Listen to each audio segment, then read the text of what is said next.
स्कंध 8 अध्याय 16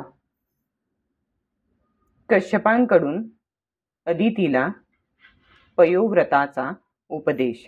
श्री शुकाचार्य म्हणतात, जेव्हा देव लपून बसले आणि दैत्यांनी स्वर्ग हिरावून घेतला, त्यावेळी देवमाता अदिती अनाथ असल्याप्रमाणे शोक करू लागली. पुष्कळ दिवसांनंतर एकदा जेव्हा भगवान कश्यप मुनींनी समाधी सोडली, तेव्हा ते अदितीच्या आश्रमात गेले. त्यांना असे दिसले की तेथे कोणत्याही प्रकारचा उत्साह नाही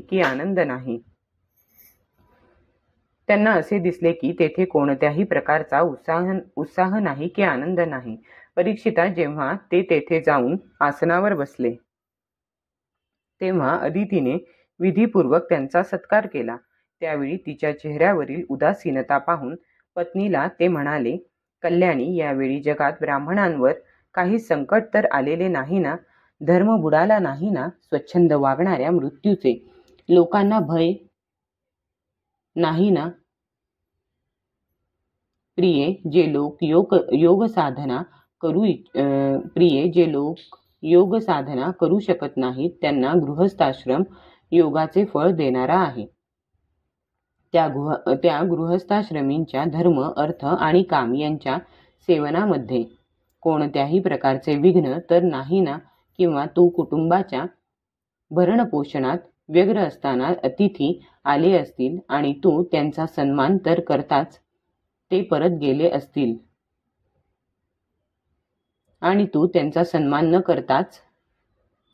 गेले असतील, उभे राहूनही त्यांचा तू सत्कार केला नसशील, म्हणून तर तू उदास नाहीस ना? आलेल्या अतिथीचा ज्या घरात साधे पाणी देऊन सुद्धा सत्कार केला जात नाही आणि ते तसेच परत जातात, ती घरे निश्चितच कोल्ह्यांच्या गुहांप्रमाणे आहेत. प्रिये, माझ्या परगावी जाण्याने कधी तुझे चित्त उद्विग्न झाले असेल, म्हणून तू वेळेवर हविष्याने अग्नीमध्ये हवन केले नाहीस का?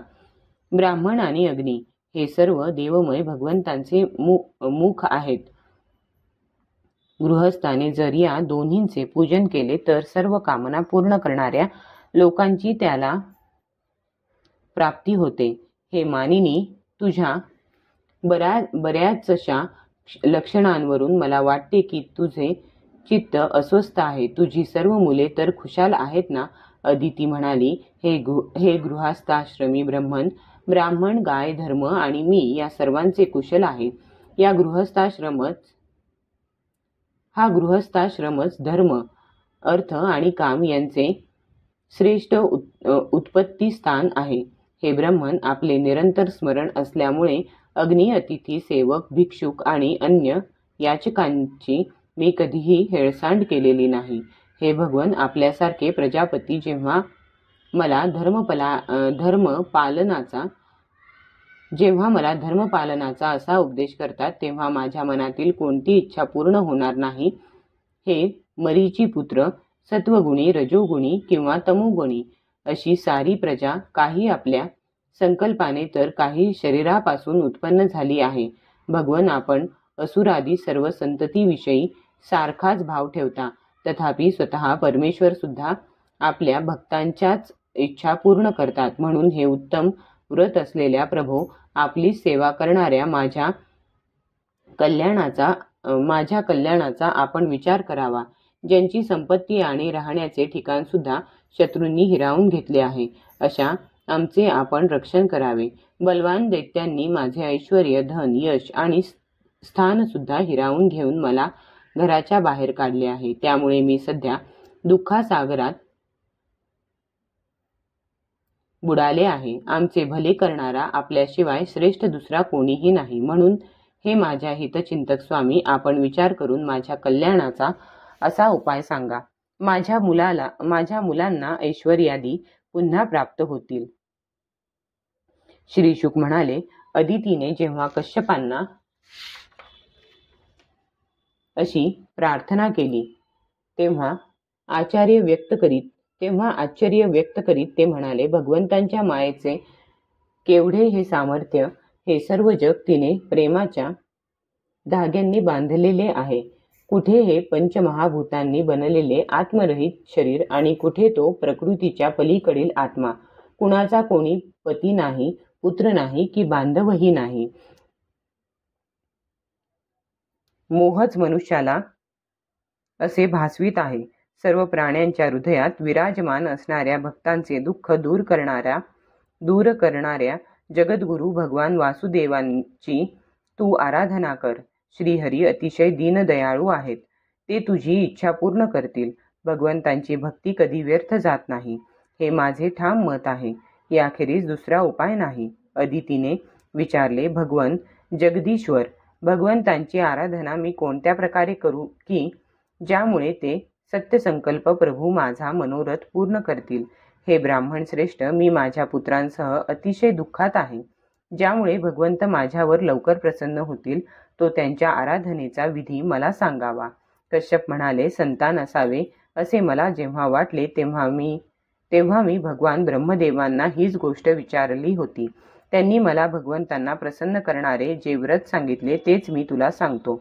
फाल्गुन महिन्याच्या शुक्ल पक्षात 12 दिवस पर्यंत फक्त दूध पिऊन राहावे आणि परमभक्तीने भगवान विष्णूंची पूजा करावी. मिळू शकल्यास डुकराने खोदलेली माती अमावस्येच्या दिवशी अंगाला लावून नदीमध्ये स्नान करावी. त्यावेळी हा मंत्र म्हणावा, हे देवी, प्राण्यांना निवासासाठी जागा देण्याच्या इच्छेने आदी वराहांनी रसातळातून तुला वर आणले. तुला माझा नमस्कार असो. तू माझी पापे नष्ट कर. यानंतर आपली नित्य नैमित्तिक कर्मे आटोपून एकाग्र चित्ताने मूर्ती, पूजास्थल, सूर्य, जल, अग्नी किंवा गुरु यांच्या ठिकाणी भगवंतांची पूजा करावी. प्रथम पुढील 9 मंत्रांनी आवाहन करावे. हे प्रभो, आपण सर्व शक्तिमान आणि अंतर्यामी आहात. सर्व प्राणी आपल्यामध्ये आणि आपण सर्व प्राण्यांमध्ये निवास करीत आहात. म्हणूनच आपणास वासुदेव म्हणतात. आपण सर्वांचे साक्षी आहात. माझा आपणास नमस्कार असो. आपण अव्यक्त आणि सूक्ष्म आहात. प्रकृती आणि पुरुष आपणच आहात. आपण 24 गुणांना जाणणारे आणि सांख्यशास्त्राचे प्रवर्तक आहात. आपणास माझा नमस्कार असो. ज्याची प्रायणीय आणि उदयनीय ही 2 कर्मे ही मस्तके आहेत. प्रातःकाळ, मध्यान्हकाळ आणि सायंकाळ हे ज्याचे 3 पाय आहेत. 4 वेद, 4 शिंगे आहेत. गायत्री इत्यादी 7 छंद हात आहेत. असे 3 वेदांनी सांगितलेले फल देणारे यज्ञ आपण आहात. आपणास माझा नमस्कार असो. आपण शिव, प्रलयकारी रुद्र, सर्व शक्ती संपन्न, सर्व विद्यांचे अधिपती आणि भूतांचे स्वामी आहात. आपणास माझा नमस्कार. आपण सर्वांचे प्राण, या जगताचे स्वरूप, योगाचे कारण, स्वतः योग आणि त्याद्वारे मिळणारे ऐश्वर्य आहात. हे हिरण्यगर्भा, आपणास माझा नमस्कार. आपण आदिदेव आणि सर्वांचे साक्षी आहात. आपणच नरनारायण ऋषींच्या रूपाने प्रगट झालेले स्वतः श्रीहरी आहात. आपण माझा नमस्कार. आपले शरीर पाचूच्या मण्याप्रमाणे सावळे आहे. आपण लक्ष्मीचा अंगीकार केला आहे. हे पितांबरधारी केशवा, आपणास माझा नमस्कार. आपण सर्व वर देणारे आहात. वर देणाऱ्यांमध्ये श्रेष्ठ आहात. तसेच जीवमात्राला वरणीय आहात. म्हणूनच विवेकी पुरुष आपल्या कल्याणासाठी आपल्या चरणरजांची उपासना करतात. ज्यांच्या चरणकमलांचा सुगंध प्राप्त करण्याच्या लालसेने सर्व देव आणि लक्ष्मी ज्यांच्या सेवेमध्ये मग्न असतात, ते भगवंत माझ्यावर प्रसन्न होत. भगवान ऋषिकेशांचे या मंत्रांनी आवाहन करून नंतर पाद्य, आचमन इत्यादी अर्पण करून श्रद्धापूर्वक पूजन करावे. गंध, फुले इत्यादींनी पूजा करून भगवंतांना दुधाने स्नान घालावे. त्यानंतर वस्त्र, जानवे, अलंकार, पाद्य, आचमन, गंध, धूप इत्यादी अर्पण करून 12 मंत्राने भगवंतांची पूजा करावी. ऐपत असेल तर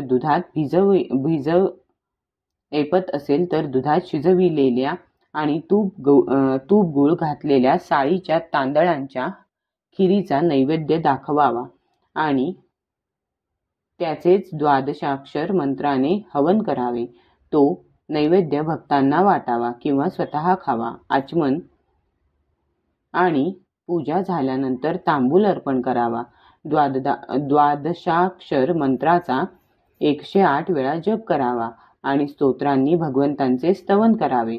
प्रदक्षिणा घालावी आणि मोठ्या प्रेमाने जमिनीवर साष्टांग दंडवत घालावा. निर्माल्य डोक्याला लावून देवतेचे विसर्जन करावे. नंतर कमीत कमी 2 ब्राह्मणांना योग्य रीतीने खिरीचे भोजन द्यावे. दक्षिणा इत्यादी देऊन त्यांचा सत्कार करावा. त्यानंतर त्यांची आज्ञा घेऊन इष्टमित्रांसह राहिलेले अन्न स्वतः ग्रहण करावे. त्या दिवशी ब्रह्मचर्य पाळावे आणि दुसऱ्या दिवशी सकाळीच स्नान करून पवित्र व्हावे. नंतर पूर्वीप्रमाणेच एकाग्र चित्ताने भगवंतांची पूजा करावी. अशा प्रकारे व्रत पूर्ण होईपर्यंत दुधाने स्नान घालून दररोज भगवंतांचे पूजन करावे. भगवंतांच्या पूजेमध्ये आदरबुद्धी ठेवून केवळ दूध पिऊन हे व्रत केले पाहिजे. यापूर्वी सांगितल्याप्रमाणे दररोज हवन आणि ब्राह्मण भोजन हेही केले पाहिजे. अशा प्रकारे पयोव्रती राहून 12 दिवसपर्यंत दररोज भगवंतांची आराधना, होम आणि पूजा करावी. तसेच ब्राह्मण भोजन घालावे. फाल्गुन शुद्ध प्रतिपदेपासून त्रयोदशीपर्यंत ब्रह्मचर्य पाळावे. जमिनीवर झोपावे आणि दिवसातून 3 वेळा स्नान करावे. खोटे बोलू नये. लहान मोठ्या सर्व भोगांचा त्याग करावा. कोणत्याही प्राण्याला कशाही प्रकारे त्रास देऊ नये. भगवंतांच्या आराधनेतच एकाग्र असावे. त्रयोदशीच्या दिवशी विधी जाणणाऱ्या ब्राह्मणांच्या कडून शास्त्रोक्त पद्धतीने भगवान विष्णूंना पंचामृत स्नान घालावे. त्या दिवशी धनाची काटकसर न करता फार मोठ्या थाटामाटात भगवंतांची पूजा करावी. दुधाची खीर भगवान विष्णूंना अर्पण करावी. अत्यंत एकाग्र चित्ताने त्या खिरीचा भगवंतांना नैवेद्य दाखवावा आणि त्यांना प्रसन्न करणारा अतिशय स्वादिष्ट नैवेद्य अर्पण करावा. नंतर ज्ञानसंपन्न आचार्य आणि ऋत्विजांना वस्त्रे, अलंकार, गायी इत्यादी दान करून संतुष्ट करावे. ही सुद्धा भगवंतांचीच आराधना होय. प्रिये आचार्य आणि इतर ब्राह्मणांना तसेच इतर अतिथींना उत्तम पक्वानांचे भोजन द्यावे. आचार्य आणि ऋत्विजांना यथायोग्य दक्षिणा द्यावी. तसेच अंत्यजादी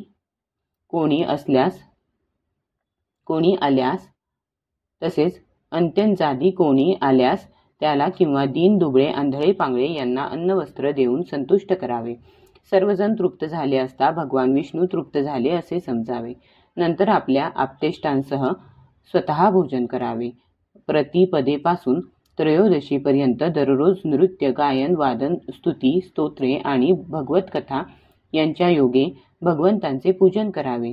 ही भगवंतांची श्रेष्ठ आराधना आहे. हिचे नाव पयोव्रत असे आहे. ब्रह्मदेवांनी मला जसे सांगितले होते तसेच मी तुला सांगितले.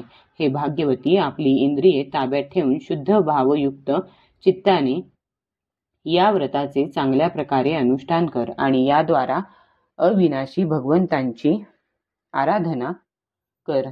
कल्याणी हे व्रत भगवंतांना संतुष्ट करणारे आहे, म्हणून याचे नाव सर्व यज्ञ आणि सर्व व्रत असे आहे. हे सर्व तपांचे सार आणि मुख्य दान आहे, ज्यामुळे भगवंत प्रसन्न होतात. तेच खरे नियम होत. तेच उत्तम यम आहेत. तेच वास्तविक तपश्चर्या, दान, व्रत आणि यज्ञ होत. म्हणून हे देवी, संयम आणि श्रद्धेने तू या व्रताचे अनुष्ठान कर. भगवंत लवकरच तुझ्यावर प्रसन्न होतील आणि तुझी इच्छा पूर्ण करतील. अध्याय 16 समाप्त.